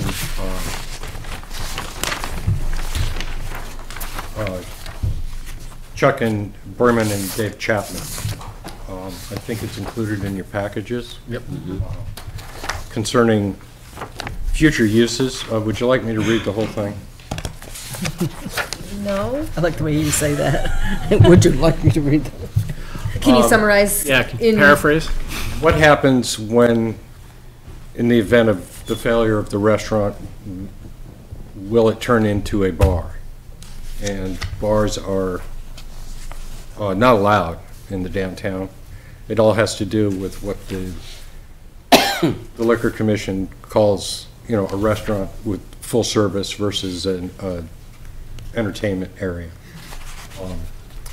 So, you know, just as long as we're aware here that that kind of use would not be permitted in the event of the failure of the business. It has to do with gross sales. Correct. Percentage It's that there at the comes from bottom. alcohol versus other things. And from our zoning ordinance, I'll read that. Bar, tavern, nightclub, a retail establishment that primarily engages in preparing and serving alcoholic beverages for on-premise consumption. These establishments may also provide limited food services. If more than 50% of the establishment's gross receipts, as determined by the State Liquor Commission, are from the sale of alcoholic beverages, then the establishment will be considered a bar or tavern as opposed to a restaurant. And that was adopted in 1989 by Warren article. So it's just an awareness on the part of the town. Brian, if that happened, would that trigger a change of use? And there would be... No, I think the similarity is too much for it not to trigger a change of use, but it would be kind of apparent from everybody in the community. Well, it looks like it couldn't be a change of use because it's not permitted in that zone, so. Right. Well, in that regard it is, but I mean, for outward appearances, if people are, you know, having beer and eating pizza, how do you know it's not a restaurant? Right. Right. And I'm not thinking for this applicant, but if Going the forward. place gets fixed up and going forward, someone came in and they had that idea. Obviously, the red flags are, you know, live bands and you know, large dance floors and, you know, more two-tops than dining tables and that kind of thing, you know, from the physical aspect of it. Right. But most of it would be just from going in and talking about it, and I believe that the state would probably inform us if they made the determination that it shifted from one to the other. Now, to play the devil's advocate, if this operation were to open and be a successful restaurant, but also occasionally have a band and have it's not dance, precluded from restaurant use. just like the abutter. Yes. Which does the same, right? I think from some of these drawings that there's a piano in here, so. Yes. I think there's even someone playing I it. think that you're limited is more. Yeah. No guitars. Okay, that was helpful. Thank you for me. I mean, I think we can really just assume that the applicant is going to follow the law. I mean, Right. you know, I understand the similarities between a restaurant and a bar, but, you know, I mean, we would assume that something would get triggered if it went from a restaurant to a, you know, a goat milk creamery or something like that, you know? You know, we just have to, we can't just assume that we can't plan for illegalities in the future. And it does include a kitchen. It does have all the other metrics, so. Yeah. Okay. Okay. So there again, does the enforcement depend upon someone reporting the change? Partly, Reporting the yes. concern? I'm not one that hangs out in bars, so, but I do go to Italian restaurants. Yes. So, if you notice anything, you know, if it's on my hit parade and I notice that, then I would bring it forward. But I think that because this determination actually comes through the State Liquor Commission, right. and I'll ask the question of them tomorrow, if in a case of something like that, in the course of their regular inspections. Oh, good call. Would they report back to the town if there was that kind of a change of use? Yeah, and if I'm not mistaken, if it comes out to be that there's more liquor sold than food, the liquor commission usually will cut them off as far as a liquor license. Right, I So, believe. Yeah, so if it did do that, we wouldn't even have to do anything, they would. Okay. I think also we have a good example in what's happening just across the street that belongs to no one, or whatever that street is. In the Lucky Dog, that there is a restaurant with a bar downstairs Right. that is, I'm assuming, operating under the letter of the law as well. Yes. So I feel like that is a system that is tested in that very neighborhood. Right, so. and you know, that one, physically, the building, it's one use. Mhm. Right. You know, but physically separate. Right. Here they would all be in one. Can we talk about aspects of the site plan? Yes. So I think we got an answer on pedestrian access, that there's a potential for some improvement over time, and the second access was a good thing to hear. I would just like to point out, for lighting, that we're using dark sky compliant lights, so trying to keep the light everything down. coming down. Yeah. Okay. So I think it's important that we mention that. And I didn't know, do you have plans to change the surface of the parking lot, or keep it as is for now? I would like to repave it. You know, it's a lot of money, and, you know, I'm trying to fix it first, get the Jersey blocks out of there and put a nice rock wall in down through there. And like you said, I need to talk to the town a little more about that. Okay. Yeah, and the sides go up like this, and I'd like to bring them down, kind of flatten it out a little bit. Get the water running better. Okay. That's all I had. Other questions from the board? I think also the Lucky Dog across the street is a good example of a lot of foot traffic that is happening on that road as well in the evening time. So these aren't the first folks that are going to be walking down that street in the nighttime. So that is something that already does happen. And I would agree that I think if the situation can be improved and you can play a role in that, that's wonderful, but it's not the property owner's responsibility alone for the deferred maintenance of the town. Right. Like our responsibility to address these things. Yeah. Yeah, it's pretty slippery in the winter going Yeah. down there. Anything else? Other questions, comments?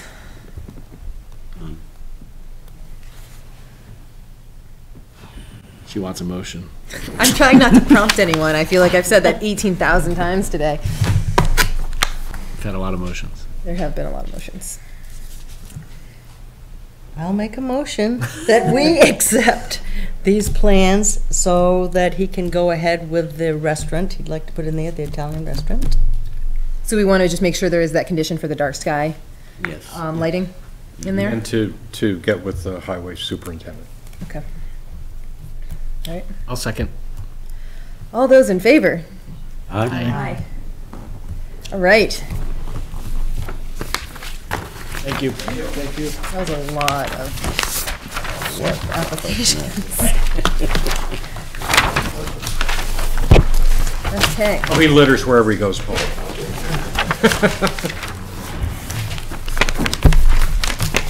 All right, moving on to unfinished and other business. Do you have anything, Brian? No, I don't, Madam Chair. They closed the Planning and Zoning Conference. They're sold out. So if anybody wants to wait list, have at it. But normally, once you're in on those things. It's good news, though. Yeah, it is great. And none of us are going. From this board, no. Okay. They're scheduling or otherwise. I mean, I think that I only have one ZBA member that's able to take advantage of it. I could have really used that.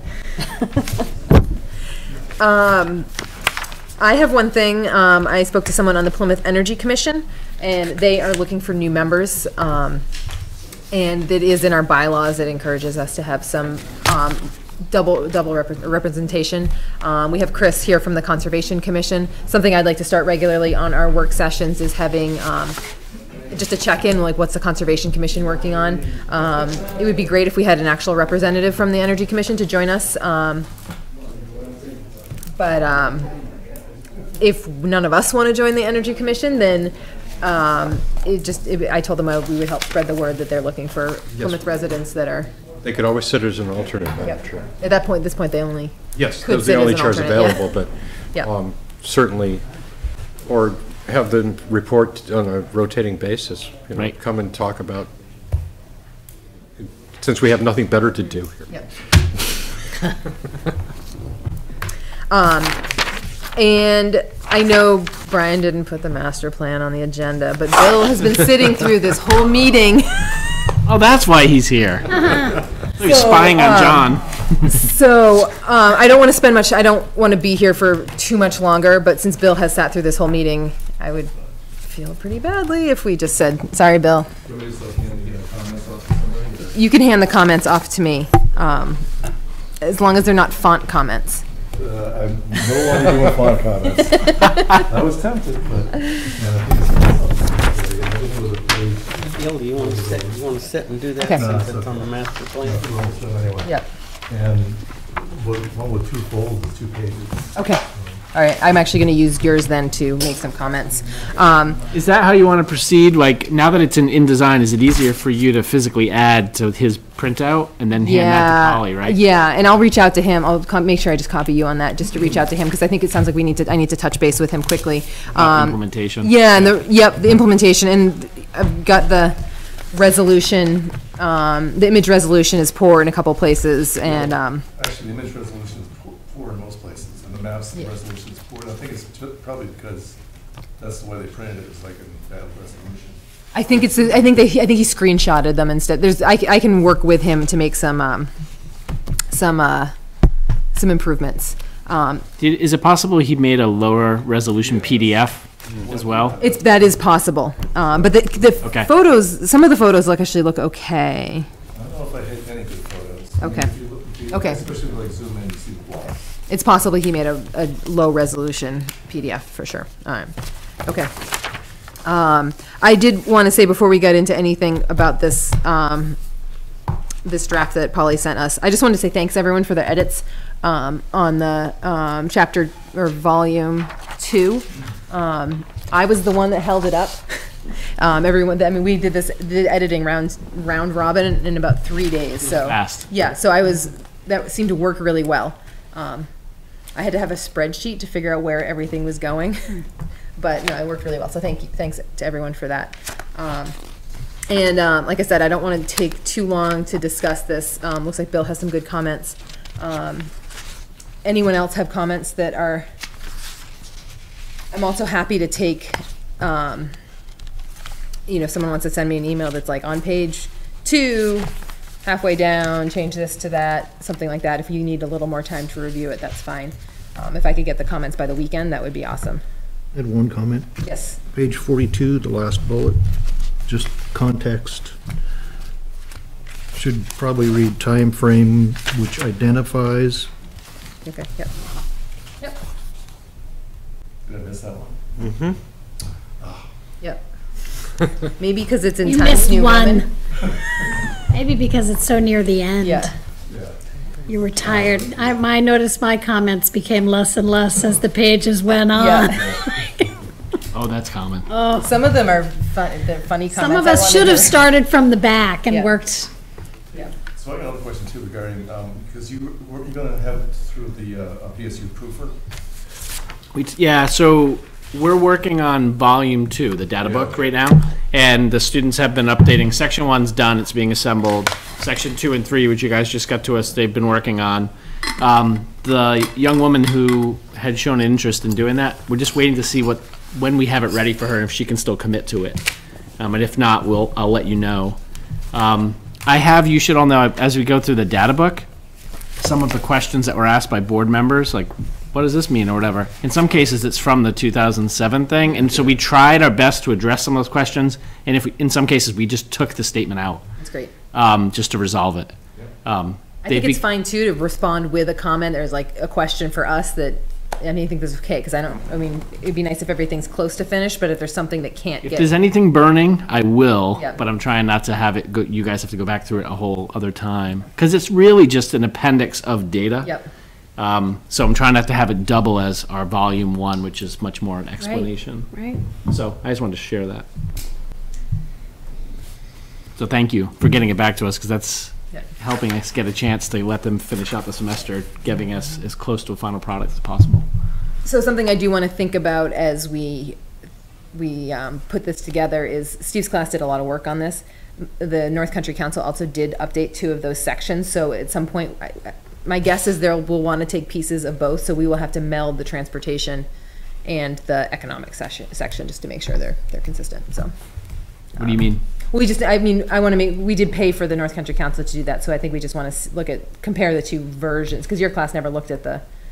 We just took the updated transportation section and put it in. Oh, okay, you did. So that's the okay. That's that is exactly, the updated one. That is the updated one. Okay, and I know that they said to me today, "Wait, they made comments on the transportation section." I said, "I'll look at it." Okay, I had no idea. Yeah, that's the new stuff. Yep. Yeah. Oh. But I figured if any, I didn't know it was you, but if anybody raised questions about it that were unclear, let's clarify them. Okay. So I'm happy to take a first. That might be a place where I have a couple questions for the board. I'm just a little shocked that I was editing. I just didn't realize I was editing the North Country Council. I was like, this is okay, but still, I just assumed it was student work. Anyway, great. So I will try and send an email out tomorrow, just reminding everyone to give me specific comments on this master plan. I know Polly's still working on getting the implementation chapter in there. I know I wasn't going to talk about font. Anyone feel like the font's just too big? Too big? Yeah. Well, not to me, because I can't see that's anything. good. I love Larger, that. No, we're good. We're good. Especially when do them in largely print, digital. Regular. 1 word a page. Especially so many people will use it digitally. Yep, that'll be fine. Okay, Yeah. that's good. Did, All right. did I mention the Times New Roman, though? It's your favorite, isn't it? I think once, maybe.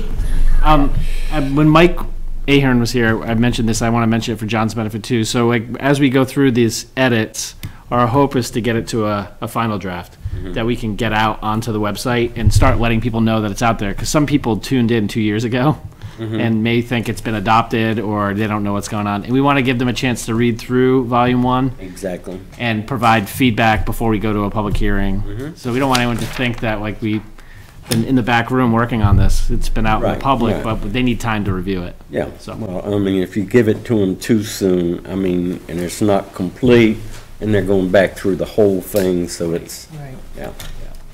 Okay. All right. All right, anything else on the master plan? No significant homework for anybody coming up except to review this, but that's not, right? Okay. Any other public comments? Just a question. Land use permits, is that discussed here or in the select board? Land use permit. So you're looking site plan review, subdivision, and Any activity that changes the use of land? okay, so it might be easier just to tell you what we do here as for the planning board. So we are in charge of updating our site plan regulation, which is what people will fill, or applicants will fill out if they want to change. That's all in commercial structures. So You just deal with commercial structures? for the site plan review, that is just for commercial structures. Right.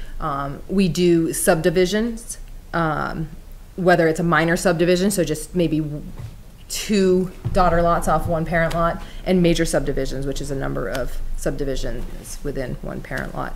But those are this boundary line adjustment would be the other one. So those are the type of applications that we see here. I think it is under our purview to adjust those applications, not the fee structure, but the applications. And that happens within the board with a public hearing. We are in charge of the master plan, and which goes to a public hearing before it becomes approved, and we're in charge of the zoning ordinance, which any changes to the zoning ordinance goes to town meeting for town approval. Not to change, but I guess if someone's doing something on a piece of property and they're changing the landscape of it, adding a parking lot, building a structure, does that come to this board, or am I in the wrong room? Is it a commercial property, or is it? Well, it's a rental property. Is it So, a yes, single-family it's- home, or is it a Well, multi? that's what I'm trying to get to the core of, is looking at the rental properties here in town. And are they considered residential, or are they considered a business, commercial? I think it depends on whether, and someone can correct me if I'm wrong, if it's a single-family rental, or if it's a multifamily, and whether or not that's approved. Well, 1 and 2 family, it's a two-family, considered a two-family home, even though it's a student rental. We wouldn't typically see those. So who would? That would go through a building permit. It would end up before the selectmen and Brian, right? So it's select board. But I wonder, I don't know about the situation you're talking about, but I wonder, I mean, we wouldn't also see if there was a duplex and they decided on their own to expand their parking, and they didn't need a permit or pull a permit. I mean, I guess we look at lot coverage would be our only thing that we look at, right? Correct. And it's probably fairly high within the neighborhoods. Yeah, I the would say. allowable lot coverage. So you might look at the zoning to see what the allowable lot coverage would be. Because the only thing I could find is the 125% of the minimum number of parking spaces required by 411.2 in the zoning ordinance. Was the only thing I could find that even closely resembled that. I'm trying to get some clarity and trying to find out who I need to talk to about that.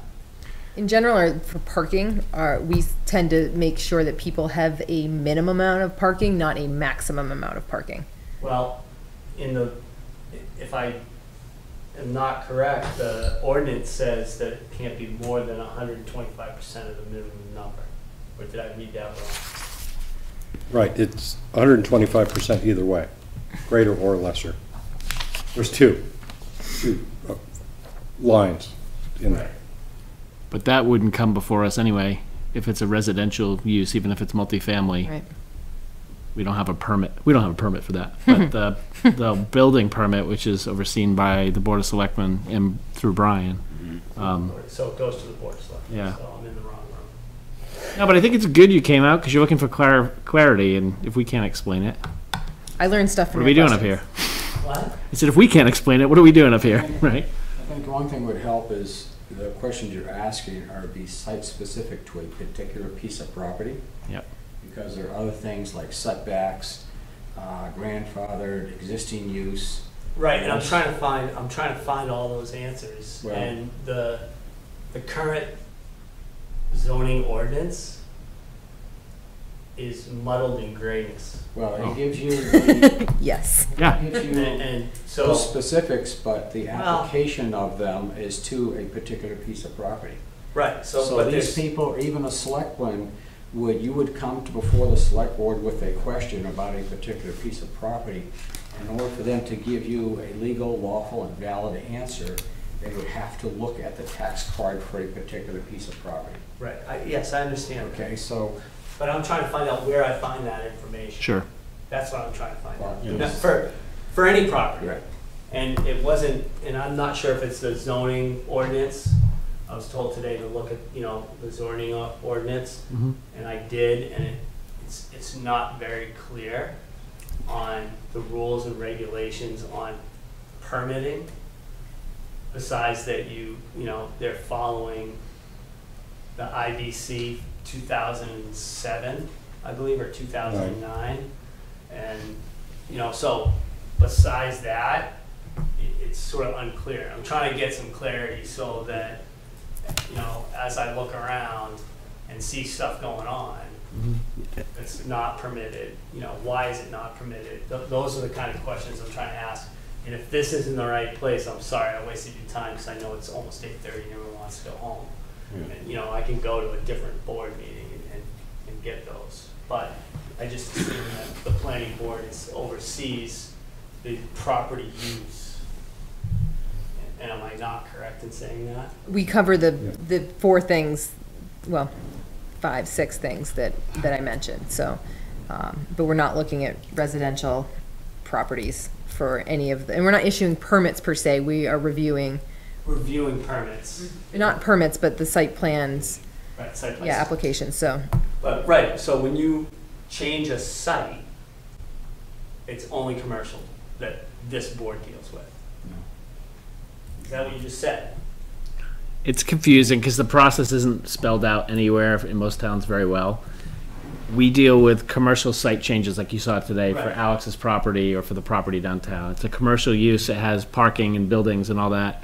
But we don't look at the building permit per se once it's approved and they pull a permit for, the fees that are charged per square foot and all that and the building code stuff. We have staff that do that for the town. So if I wanted to put up a 100-foot tower in my house, I wouldn't have to go through this board? No. We No, wouldn't you know wouldn't be about able to it. do that because I think you can't have anything taller than 35 feet. You wouldn't come Well, before that's what I'm us, saying. Where do yeah. I find that information? That's in the what I'm zoning asking. and stuff. Zoning, yeah. That's in the zoning. And it's confusing because there's information here and then there's someone over there that deals with just that stuff and then some boards deal with just certain approvals. So it is confusing. So I really feel for you for that because. So should he just go to the zoning board or the select board, do you select think? board. So Select select board. Definitely select board. Okay. Want to go online, you can review I- RSA 47:17. I have. Okay, that gives you the specific authority to act of the Board of Selectmen. Right. All right, it also gives you the limits of their authority to act. But it has to be site-specific, use-specific, Yeah. and a question because it's, you're And- trying to and it- get a general purpose consensus of something that has to go. I'm just through. trying to find out the rules of the town, and I Okay. understand the RSA. Okay. I get that. Okay, I'm gonna stop you guys here, as I don't want to have side conversations. So if you guys want to take a conversation outside, that's totally fine, but unless we're directly addressing the board, I'm just gonna stop you guys here, so. So, any other public comments? Yes, I just wanted clarification of procedural. In the last two so-called approvals, you're making a motion to, you said a motion to accept, and it's a motion to approve. You already accepted the application. It was a motion to approve the application. Thank you. Just a point of order. Okay. We will make sure we correct that, and I think we should be good. Do we need to backtrack? I wrote it down as approval. I believe the intention was approval, and if the board agrees, then we'll let it rest I at that. probably did that. And, I probably said accept. it's okay. We knew what you meant. Okay. A lot of But we'll- motions. Yeah, and we made a lot of My motions fault. today. We'll just make sure we say approve in 2 weeks, 4 weeks' time. All right, are we having a big docket? Do you know, have you gotten many applications in for I know we've got a little bit of time before the deadline, but, All my RAM is used up. okay. I'm going Why? to dump the archive tomorrow Okay, and start okay. again. All right, I'll ask you at our work session. Reboot. I don't think we Yeah, do. don't worry about it. But the zoning board does. Planning board, I don't believe so, for the May meeting, but the deadline is next week, Okay, so all right. I'll let you know. Thanks. I won't bug you about it again until the next meeting. Any other comments? Would someone like to make a motion to adjourn in Chris's absence? So moved. Second. All those in favor, please say aye. Aye. Woo! All right. Oh, Jack, Chris.